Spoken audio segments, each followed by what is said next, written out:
তো হ্যালো বন্ধুরা, আজকে আমরা আবার দেখব অঙ্কের একটা মজাদার ট্রিক। দেখো, ট্রিক্সটা হচ্ছে পাওয়ারের যোগ বিয়োগ গুণ ভাগ এসব।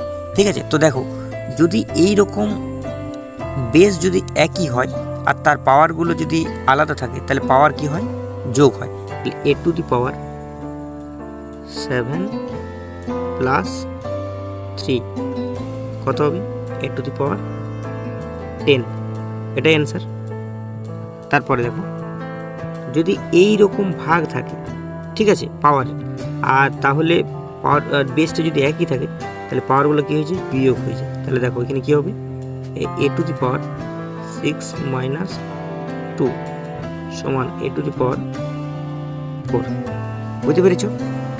তারপরে দেখো, এইরকম যদি পাওয়ার থাকে আর যদি বেস থাকে আর বাইরে যদি এরকম একটা পাওয়ারে থাকে, তাহলে কী হয়? এই দুটো গুণ হয়ে যায়।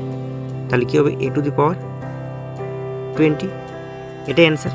ঠিক আছে, এরপরটা দেখো, যদি এই রকম থাকে রুট ওভার, তাহলে রুট ওভার থেকে সর করলে আমরা কি জানি? যদি কোনো জিনিস রুটে থাকে, তাহলে রুট থেকে সর করলে কী হয়?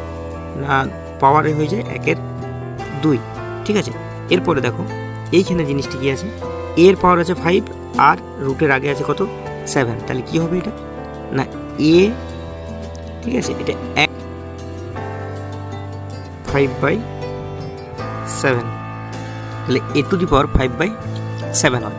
ঠিক আছে, তারপরে দেখো, যদি এইরকম বেস থাকে, এরকম যদি পাওয়ারের উপরে পাওয়ার থাকে, তাহলে কি হয়?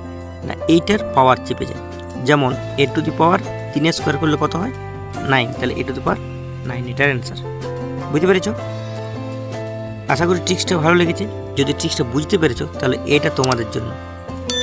এই অ্যান্সারটা করে কমেন্ট বক্সে জানাবে। Thank you.